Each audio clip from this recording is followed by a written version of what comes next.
Live from Latrobe Motorsports Studios, this is Ride Along with Howie, from the fast half-mile track at Latrobe Speedway, where it's grassroots racing at its finest. Here's Howie. Race fans, who's ready to go for a ride? Ride Along with Howie, sponsored by S&B Promotions and Joe's Body Shop and Towing, is ready to roll for you. Coming up first, we're going to have the driver of the number 13 Stone & Company Modified 4-cylinder. This is Mark Krivjanik. Did I say it right? Yep. You're on it. Mark, welcome to Ride Along. How are you? I'm great. I'm glad to be here.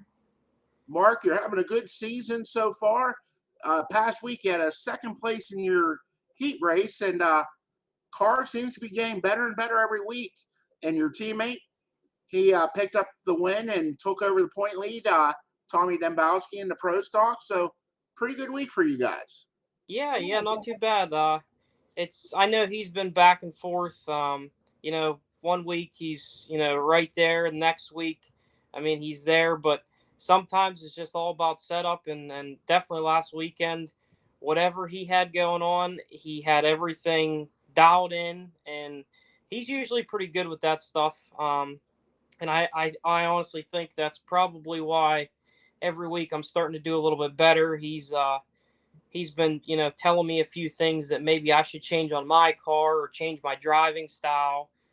Tells me if I'm being too aggressive, if I need to be more aggressive.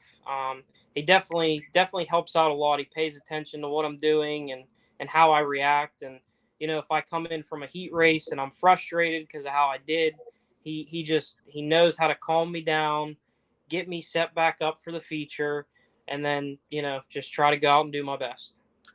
And sometimes it's good when you and Tommy aren't that far related in age, but it's almost like a father-son relationship at the track, to where you have that experienced eyes, the guy who's done it. He's won multiple track championship, a lot of features at Latrobe. So when he's telling you something, he kind of knows it about the track, but you're in completely different cars. You're in a front-wheel drive 4-cylinder. He's in a rear-wheel drive V8 race car. So are you guys able to bounce any, just driving ideas off of each other? A lot of things that we bounce off of each other is more track conditions. As far as really setting up the car goes, his setup is a lot more complex, whereas a 4-cylinder, there's not really too much you can do as far as setup goes. But a lot of times when we first get to the track, we'll unload the cars, and the very first thing we do is go up, look at the track. He'll tell me, hey, I think that this is the line you need to run. Notice where it's sloppy, notice where it's slick. So as far as that goes, I think a big thing that me and him can kind of bounce off of each other is more the track conditions. Because if he's running before me, he'll come in and say, hey, listen, I was running up here, it's slick. I noticed down low it was sloppy. So it really does help out a lot, knowing the track conditions beforehand, because there's really only so much that I can pick up on as far as this being my first year. I don't know what's good, what's bad, where to run. So he definitely helps me with that. What was it like the first? Now you came to the track working and helping Tommy on his car some, so you kind of was familiar with the track and the layout. Yeah. And I always ask the new drivers this question: what was it like the first time you went out there? And it's like, you're sitting there and, oh yeah, this is easy. You just turn it into the corner and, Yeah, actually the first night that I ever took the car out was I actually went to Dog Hollow. I went out for their opening night. I had a blast out there. I didn't do very good. I was in the back, but I had a lot of fun. It's definitely nerve-wracking because you're not really sure what to expect. Driving a car on the road and then going to a dirt track is completely different. So I wasn't sure as what to expect. So I was definitely nervous, but I think I had such an adrenaline rush that I didn't really think about being nervous, and I just kind of went out and had fun. And that's what it's all about, is to have fun, make memories, good memories, hopefully. And, for a lot of people, spending quality time with their family or loved ones, and, just going there. And when you guys merged the two teams, when you brought your car into the mix, Tommy has always been a very family oriented team. You could always count on his mom there, his, your sister, his wife, and Julia was there a lot of the time. And it's a very tight knit group there. And then when your sister married into it, you were coming before that, but yep, it expanded the team to now you guys are bringing two cars. And it has to be neat to be doing something that you wanted to do, and now you're able to be out there and do it. But what got you involved in racing? Just something that you and your dad maybe go to a track and watch racing, or was he a racer guy? I mean, I know he came. Yeah, it's actually a crazy backstory.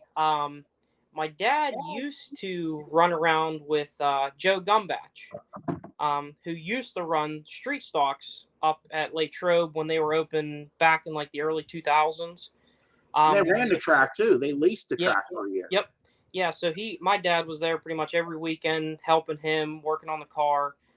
So my dad has had he's never personally raced, but he's been heavily involved in working on the cars and everything. And the very first night that I actually went to the races, he took me up to Lernerville for their World Outlaws. It was the late model series. So we went up, and I instantly fell in love with it. And my dad told me, he's like, I was thinking that maybe we could somehow get you involved. Maybe start you with something small like a 4-cylinder. And I always thought he was joking. I just kind of shrugged it off. I was like, yeah, it is what it is. And he kept telling me that we should have done it, and I never really had that extra, I guess, push or initiative to really do it. And I wish that I did. How old were you when you went to your first race? Sorry to interrupt you. I was probably about 11 or 12, so that'd be like 11 years ago, 11, 12 years ago. Okay. So it's been a while, but like I said, I never had that that boost or that drive to actually do it until last year, whenever I started helping Tommy. And I told him, I said, you always have a smile on your face when you're at the track. You're always happy. You're always excited. I said, I love being involved, but like I want to have some fun too. So he told me, he said, well, maybe we'll get you into a car. And I instantly started looking around, and then I actually ran into Joey Gumbach, the old man, and he told me, he said, hey, Trevor has his old 4-cylinder, it needs some work, but we'll give you a good price on it. It's a good starter car. So I went, bought it off of them, and last year, all winter long, me and Tommy, we stored the car in a carport, and we worked on it all winter long with a turbo heater. I mean, we absolutely completely flipped that car around. It used to be yellow, and all old gauges. We basically stripped it down to nothing and redid it. And I honestly probably had the best time of my life. I learned so much. Before this year, I knew how to turn a wrench, but as far as tearing a motor out and doing all this and that and the other, I had no idea. But now, I can, if Tommy tells me, hey, I'm at work, I need you to go pull the motor out of my car, as long as I have one other person there to help me raise it out, I can probably do it.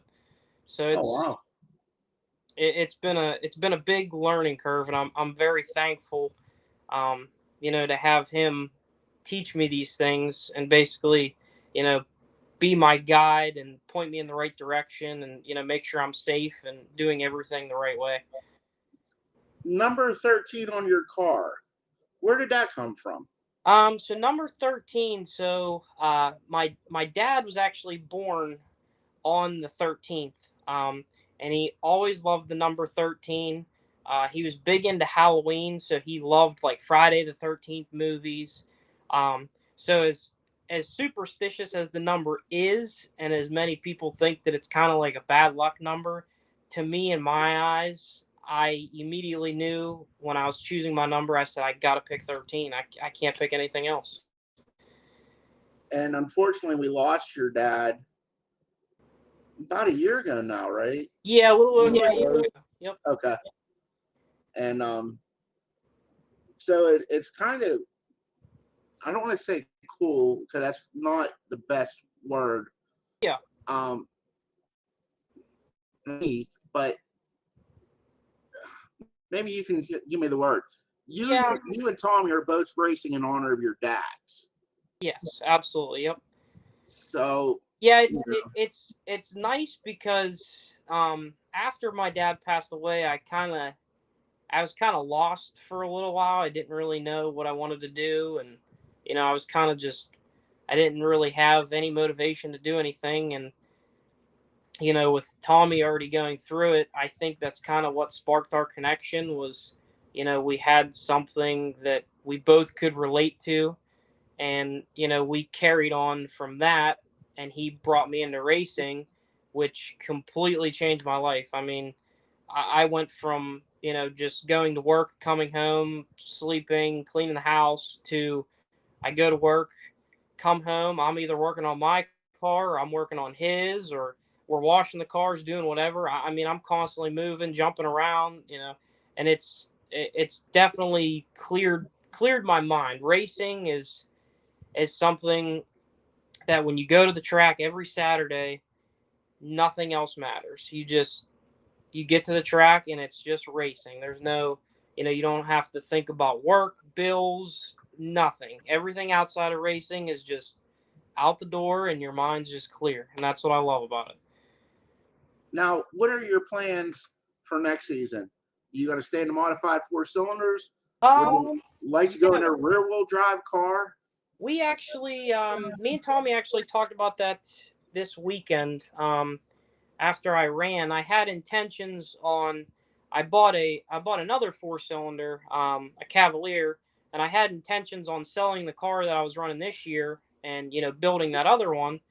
And then Tommy looked at me Saturday after the heat race, and he said, "Are you sure you want to sell that car?" He said, "You're starting to get the wheels under you and starting to understand it." He said, "I think this off season we need to tear that car down again." He said, bang out the dents, do whatever, take the motor out, fresh it up, get a tune on it. He said, and I think next year you need to go run it. He said, because I feel like that car is doing well for you. So as of now, the plans for next year are to run the same car as long as I can. Right. So as of now, this off season, that car will be torn apart, and we'll be putting it back together, and it'll probably look a little bit different. Color scheme, I'll probably stay the same, but as far as front bumper and rear bumper and stuff like that, we're gonna maybe make some modifications so that if something breaks, it might be a little easier to fix. Because right now, with everything being stock, it's very difficult to change things. So, and the car, it's kind of unique because you don't really see Oldsmobiles as race cars. mm-hmm. And yeah, I've talked to all the 4-cylinder guys. I talked to Brian Knoll, Paul Koffler.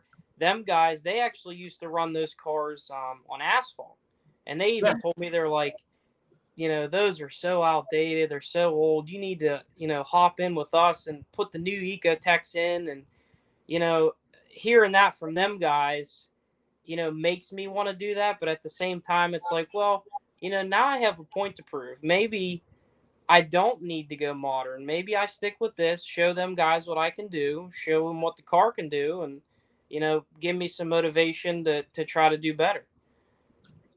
I mean, you got to have confidence in the car, and it sounds like you got that in the Oldsmobile. So why change? You Yeah, know, yeah. people, I was talking to a guy today about it. People are like, when you get a different car or a new car, what's it like? And I always tell people, and maybe you could tell me if I'm right or wrong, it's almost like dating. Not every woman likes candy. Not every woman likes flowers. You got to find that sweet spot. And that's what I mean with the car. You got to find that sweet spot. Some of them like to be down on the right front. Some of them don't. Mhm. Every Yeah, car is different. absolutely. Absolutely. That's this car this year. It took me a couple weeks to figure it out and figure out what it liked, what it didn't like. But now, just like you said, it's like dating. I mean, once you know the car, you know what it likes, what it doesn't like, then you can take that out on the track and you can use that to your advantage, knowing what's good and what's not good. Um, I mean, I hate to change as of now because I know that car like the back of my hand now. I changed a bunch of front end parts and it started to handle a lot different, which in a way is a good thing. But it's like a whole new animal whenever you start to drive a different car. You just don't know what you're getting into. Right. And it's a lot to be consistent. That car's treating you well, so you're getting something that's well built, safe. And not saying that the new car wouldn't be, but Yeah, exactly. you got to build that confidence level. Even in those 4-cylinders, you guys are probably still hitting what 90 to 100 down the straightaways.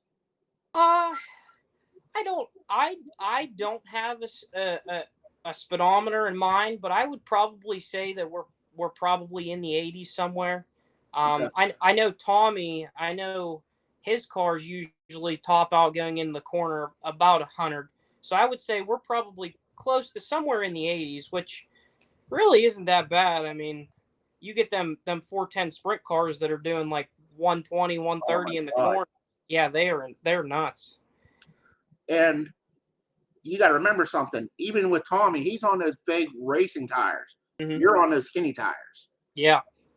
And when you're throwing that thing in that corner, you're riding on tread that's this big.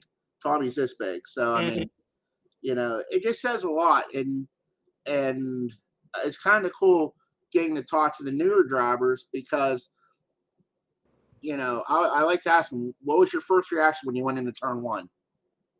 Oh man. Well, the first time I went into turn one, it was actually in hot laps, so the track was still a little choppy, and I actually had old tires on. So as soon as I hit the corner, it was like glass. Like I slid, didn't get any traction, and I was like, well, man, I hope this isn't what my car is going to be like for the rest of the year. And after that night, I told Tommy, I said, I think I need to get new tires. I said, these things are not working. Put new tires on it. Second week I went out, that thing hooked up through the corner, grabbed, threw me through the corner. I'll admit the first corner I went into, I was scared because it just slid. But then when I figured out why, I kind of calmed down and I was like, okay, well, we can fix that. That's something that we can fix. So. Hey, now's a chance for you to go ahead, Mark, and thank everybody, whether it be crew, sponsors, motivators, whoever. As far as thanking anybody, I'll definitely start with family, friends. My family this year, I definitely would not be where I am now without them. They're constantly asking if I need help with the car, if I need any money to do this, do that. My sister and my niece, they handle like all my shirt orders, my hoodie orders, the wristbands, the stickers. Basically, they just do anything merchandise wise for me. And then obviously Tommy stepped up and decided to be my crew chief, even while still driving and trying to win a track championship, which is in my eyes very impressive, and it definitely makes me look up to him more because usually when guys are dead set on something, they want no other distractions. But he immediately said, yeah, I'll be your crew chief this year. I'll look out for you. So I definitely have to thank him because I would not be where I am now. Definitely want to thank my sponsors, all my sponsors, Right Look Landscaping. He's asked me a couple weeks if I ever needed my car hauled.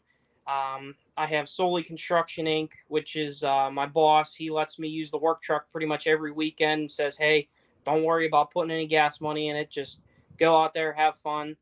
I got Dale Small Engine Repair. I actually met them about a year ago, and they've just become family. They came racing one week, fell in love, and the moment I told them that I got a car, they said, "Do you have a spot?" And I said, "Of course." So they, but they help me tremendously. If I need tires mounted on my rims and I don't have time to make it, I just drop the rims to go. They take care of it. Another one of my big sponsors is Eastwood Hardware. That's one of my old bosses. Basically, anytime I need bolts or anything like that, I go down and he just says, "Hey, take a handful, whatever you need, throw it in the bag, take it, put it in the toolbox. Even if you don't use it, just have it." Yeah. I got Martin Tree Care, Al's Construction, Dark Side Customs. They actually do all of my t-shirts, hoodies. They do all decals, tinting, window tinting. And then I think lastly, I would definitely, even though my dad is not here, I would definitely like to thank him, because if he, didn't raise me the way that I was, I may never have got into racing. But I definitely got to thank him because every week he motivates me to go out and do something to try to make him proud. So every week I go out, that's my intentions is to make him proud and put a smile on his face. So, but as far as that, I mean, I could probably sit here all night and thank people, but I mean, the people that are all involved, I want to thank, and they know who they are. And you know what? I'm sure Big Tom and your dad are up there having a beer and enjoying you guys, watching you guys race and succeed at it. So, Absolutely. Well, I want to go ahead and thank Mark for going for a ride tonight. And be sure to keep your eyes on that number 13, man. Its car's getting better and better every week. And I know we only got a few races left, but I wouldn't be surprised to see him get a feature win. Mark, thanks a lot, and we'll see you this Saturday night at the races. All righty. Thanks, Howie. Have a good one. All right, thank you. We're going to go for a ride with the gentleman entering the final weekend of points as your point leader in the Stone & Company Modified 4-cylinders, the power of the Hodge transmission, car number 66, Dale Grubbs. Dale, welcome back to Ride Along. Congratulations on a great season. Started out second year in a row. You won on opening night. This time you got to go to Victory Lane. Last year you got it on a DQ, but again, started out with a win, and the car has been very consistent all year. Multiple wins, and you're going into the last week as the point leader. Did you think that the year would come together as well as it did at the start of the season? To be true, I didn't think we'd be in the position we are right now with the way everything went with the engine problems we was having, and I don't know, we just didn't give up and kept trying, and it's working out right now.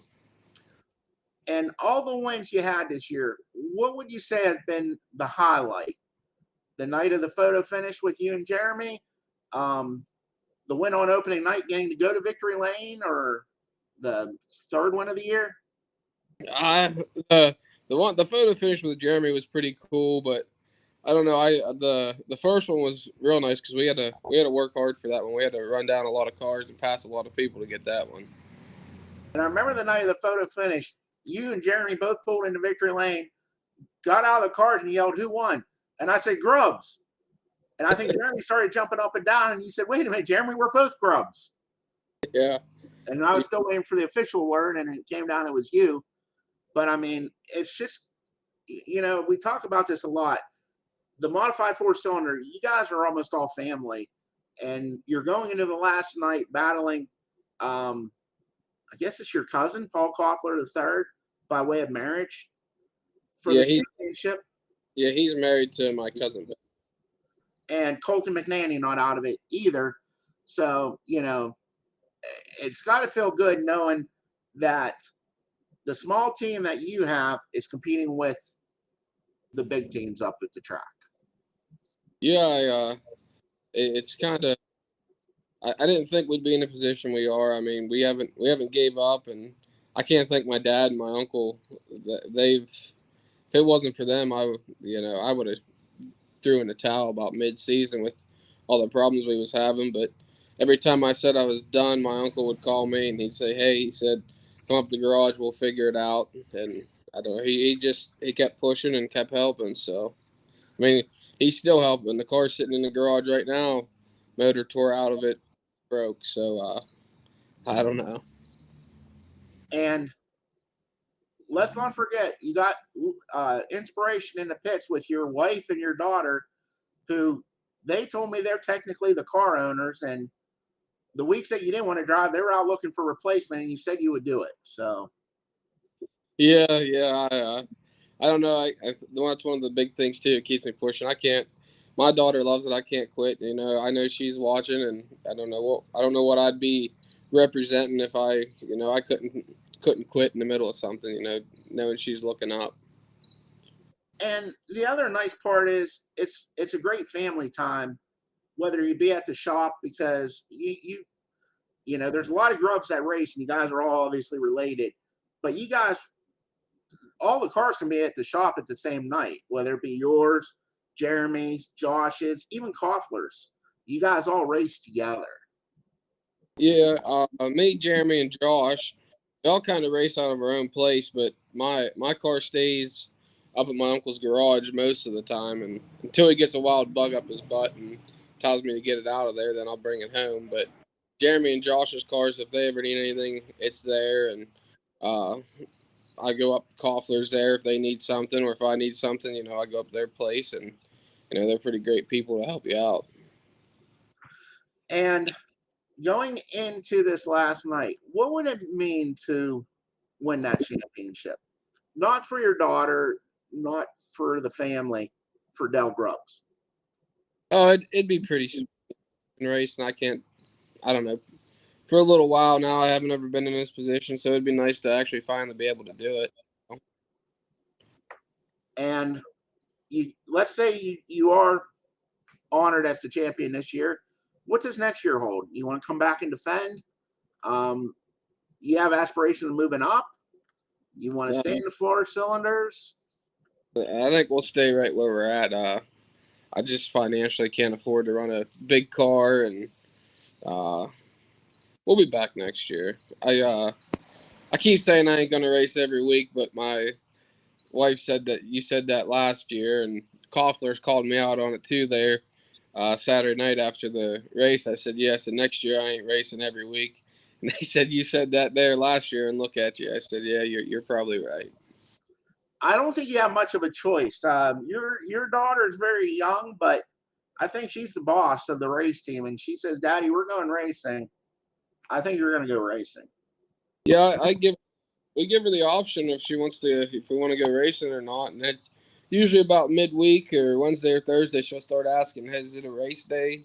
Or if her grandmother calls and asks if she wants to come spend the night on the weekend, and she'll ask. She says, "Is that a race day?" If you tell her, "Yeah," she'll say, "I can't come."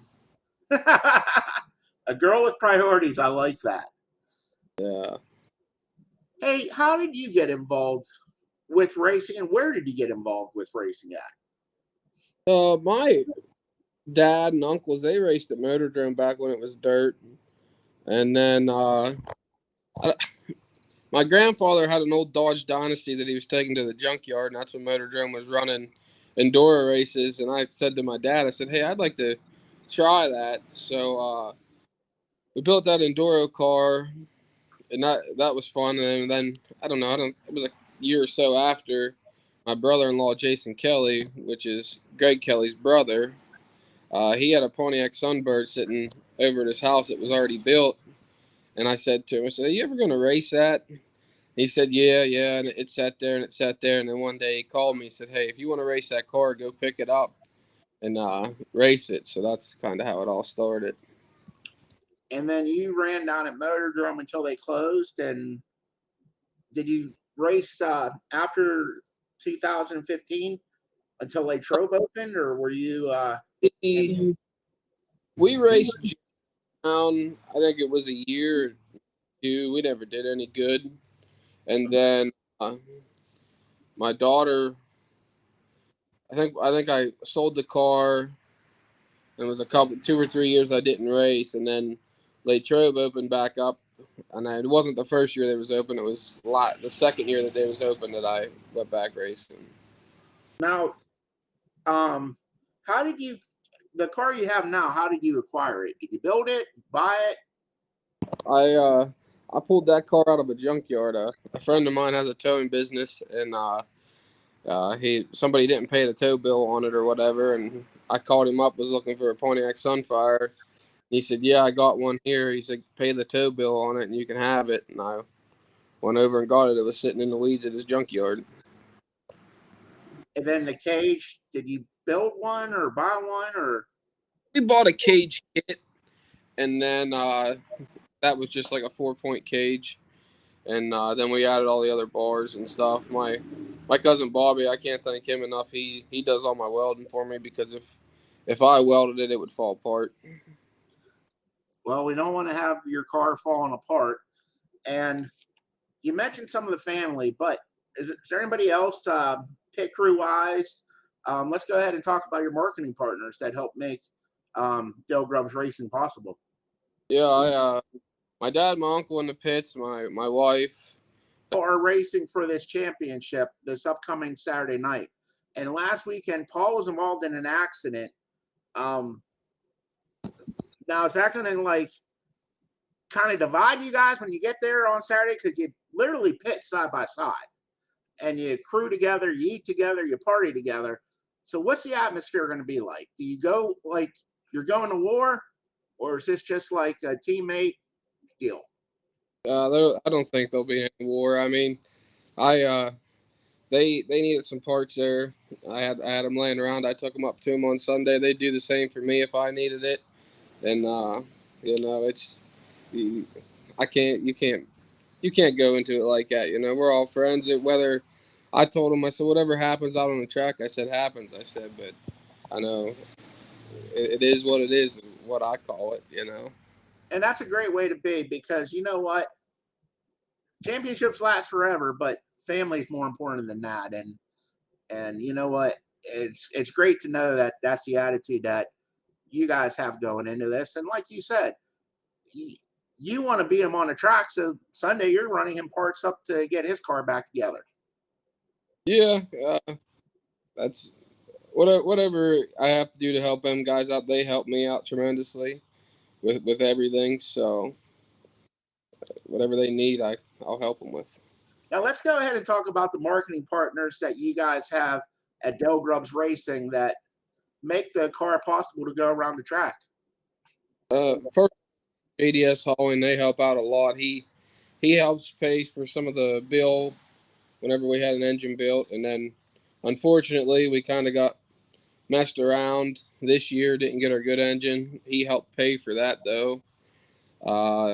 Diamond Towing, he paid for some fuel along with Hodge Transmission. He paid for 3/4 of the fuel, some head gaskets.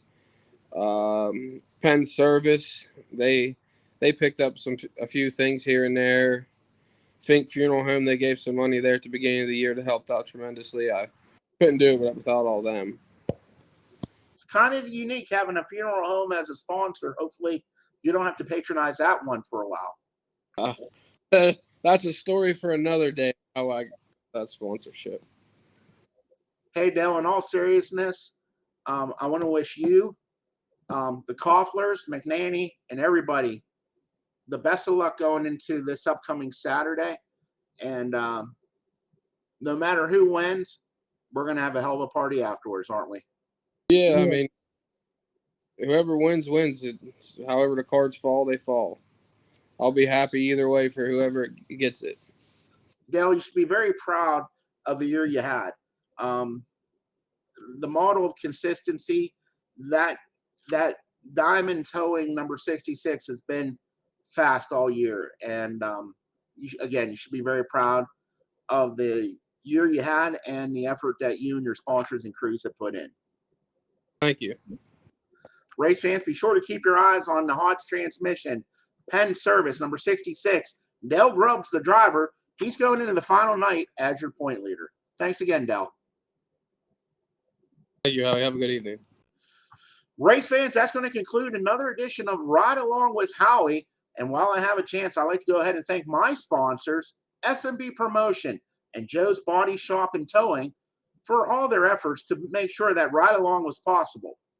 While we have a chance, we go ahead and like to thank all of our track sponsors that include Specialty Metal, K2 Engineering, Rock Auto, SMB Promotion, Joe's Auto Body and Towing, DJS Swag, Seal Tight, Stone and Company, Vinyl Destination, and for anybody who's out there looking for a job, be sure to check out General Cartwright.